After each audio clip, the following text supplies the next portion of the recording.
मनुष्य त्रिएक व्यक्तित्व वाला प्राणी है।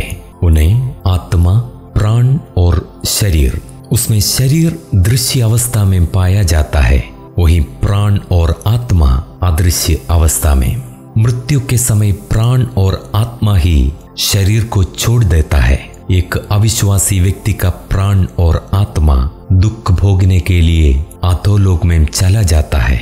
उन्हें न्याय के दिन तक वहीं रखा जाएगा। जिस क्षण से उसे अपनी मृत्यु के संकेत अथवा आभास होने लगता है, तभी से वो ज्यादातर घबराया हुआ और चिंतित रहने लगता है।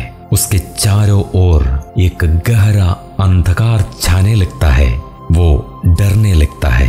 यह केवल तभी होता है जब आत्माएं बाहर जाती है और उसे पता चलता है कि वो जीवित नहीं है। ईश्वर उसे अधोलोक में पीड़ित करने के लिए वहां भेजता है। वो पुनरुत्थान के दिन तक वहीं रहता है।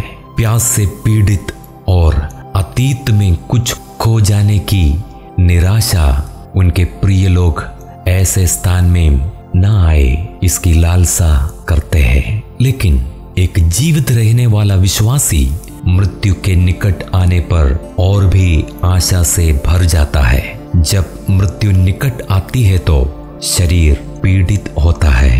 बेहोश रोगी को यह पता नहीं चलता, पर यह जो विश्वासी है सचेत अवस्था में मौत के चरण में पहुंचता है। परमेश्वर के भक्तों की मृत्यु उसकी दृष्टि में अनमोल है। जो मुर्दे प्रभु में मरते हैं वे अब से धन्य है। वो तो भूर्ति से विश्राम में चले जाता है।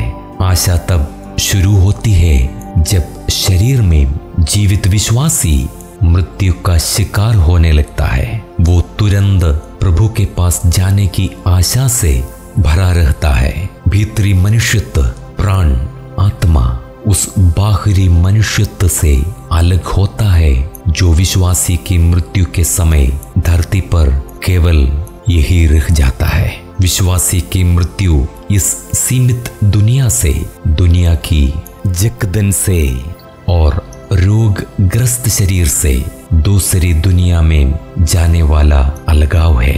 परमेश्वर के एक संतान की मृत्यु पर स्वर्गदूतों ने उसे घेर लिया। जैसे ही मृत्यु की छाया उस पर पड़ती है, वो स्वर्गदूतों के देखता है और उनके निमंत्रण को स्वीकार करता है, क्योंकि वे परमेश्वर की आज्ञा का प्रचार करते हैं, इस दुनिया के परिजनों की विदाई करते हैं और शरीर छोड़ देते हैं। वो शरीर को छोड़ देता है और स्वर्गदूतों के साथ स्वर्ग के लिए उड़ान भर लेता है, क्योंकि हम जानते हैं कि जब हमारा पृथ्वी पर का डेरा सरीखा घर गिराया जाएगा तो हमें परमेश्वर की ओर से स्वर्ग पर एक भवन मिलेगा जो हाथों से बना हुआ घर नहीं परंतु चिरस्थायी है। इसमें तो हम कहते हैं और बड़ी लालसा रखते हैं कि अपने स्वर्गीय घर को पहन ले, कि इसके पहनने से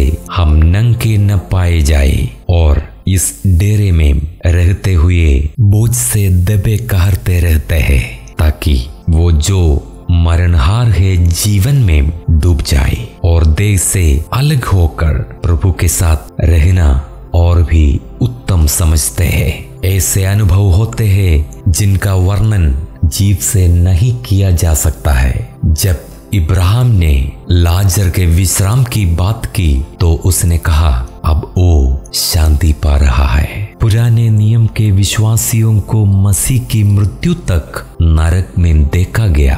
प्रभु यीशु की मृत्यु ने वहां छुटकारे का लहू बहाया और उन्होंने अपने छुटकारे को पाकर तीसरे स्वर्ग तक ऊपर उठा लिया गया है। इस प्रकार पुराने नियम के संत जनों के प्राण और नए नियम के विश्वासियों के आत्मा आज दोनों स्वर्गलोक में रहते हुए आनंद मना रहे हैं। उस जख्मी डाकू को जो क्रूस पर मरा था उसे फिर स्वर्गलोक में ले जाया गया। मसीह में मरने वाला हर विश्वासी अब सीधे स्वर्गलोक जाते हैं, क्योंकि प्रेरित कहते हैं कुछ करके मसीह के पास जा रहा हूं। प्रभु की उपस्थिति वहां बनी रहती है, परंतु पुनरुत्थान के दिन तक विश्वासी की देह इसी धरती पर पड़े रहेंगे। बादलों पर प्रभु के आने पर शरीर के अंगों को एक साथ इकट्ठा किया जाएगा, जैसा कि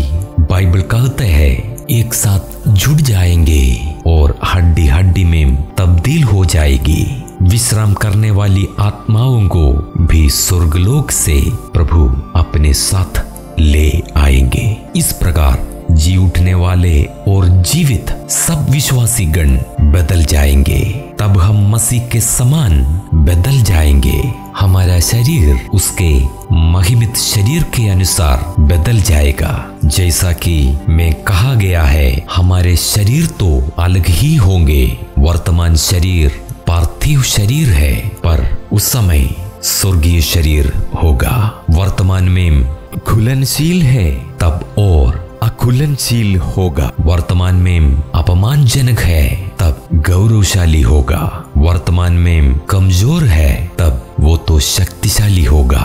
वर्तमान में शारीरिक रूप में है और तब आत्मिक होगा। वर्तमान में आदम के स्वरूप में है और तब मसीह के प्रतिरूप में प्राप्त होगा। वर्तमान में सड़ने योग्य है, पर तब सड़ने का नहीं। अभी जो है नश्वर है, पर तब जो मिलेगा वो अमर होगा। उस दयालु परमेश्वर का धन्यवाद हो, जिसे भाया कि हमें इस प्रकार बदले और हमें महिमा के साथ सुशोभित किया। आमीन।